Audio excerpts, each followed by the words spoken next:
सदगुरु, ग्रंथों में लिखा है कि इस दुनिया में जो कुछ भी हो रहा है, साथ ही हमारे जीवन में जो कुछ भी होता है, वो पहले से तय है। किस ग्रंथ में ऐसा लिखा है?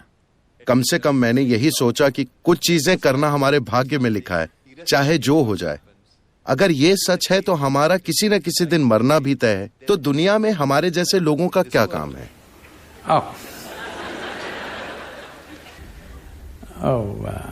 निश्चित रूप से मरना हमारी किस्मत में है।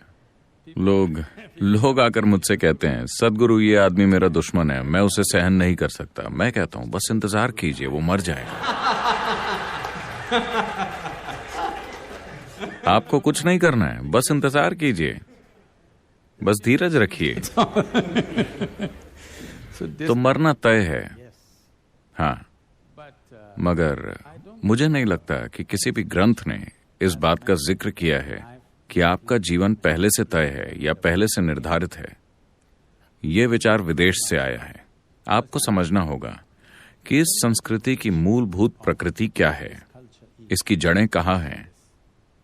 ये एक बिना भगवान की संस्कृति है। आपको ये समझना होगा, इस देश में कभी भगवान की कोई धारणा नहीं रही है। वो धारणा विदेश से आई है। मैं इसे ठीक से समझाता हूं, क्योंकि इससे बहुत से लोग नाराज हो जाते हैं। हमारे पास कई देवी देवता हैं, कई सारे। हम 33 करोड़ जैसी किसी संख्या की बात करते हैं। ये सारे देवी देवता कैसे आए? एक ही ईश्वर में विश्वास करने वाले मानते हैं कि कोई एक भगवान है जो ऊपर बैठकर आपके लिए चीजें करता है, यानी कि कोई ऐसा शख्स है जो सारे फैसले करता है। इस संस्कृति में ऐसा नहीं है। यहाँ कोई भगवान नहीं है, लेकिन बहुत सारे देवी देवता हैं। ये देवी देवता कौन है? अगर आप पीछे मुड़कर देखें तो आपके पास जितने देवी देवता हैं, उनके लिए जिस शब्द का इस्तेमाल किया जाता था, आप देवी हैं, वो है यंत्र।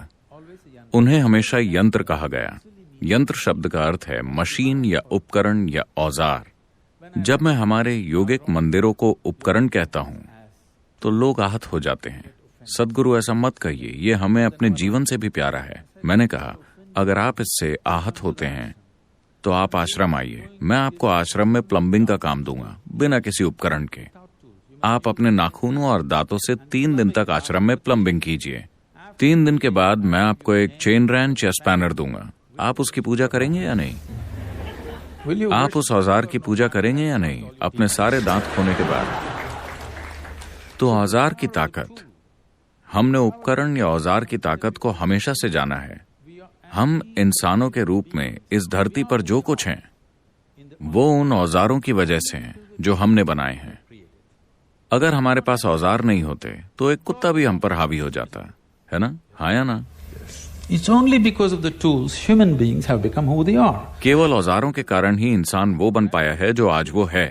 स्क्रू ड्राइवर भी एक औजार है, मगर कुछ सूक्ष्म औजार भी होते हैं। ऊर्जा के औजार, व्यक्तिपरक औजार, जो जीवन के अलग अलग आयामों को खोल सकते हैं। इसीलिए हमने हर आयाम के लिए एक अलग यंत्र, एक अलग संभावना बनाई, क्योंकि हम साफ तौर पर जानते थे कि इस यंत्र के बिना हम कभी इस संभावना को नहीं छू सकते। हम उसके आगे झुकते हैं और उसी की पूजा करते हैं, क्योंकि प्रार्थनाशील बने बिना ये आपके काम नहीं आएंगे। हम साफ तौर पर जानते हैं कि भगवान हमने ही बनाए हैं, बस बाकी लोग इसे भूल गए। तो यहाँ हमने आपसे कहा कि आपका जीवन आपका कर्म है। इसका मतलब है कि आपका जीवन आपका ही बनाया हुआ है। तो पहले से तय होने का सवाल ही कहाँ है? ऐसी कोई चीज इस संस्कृति में नहीं है।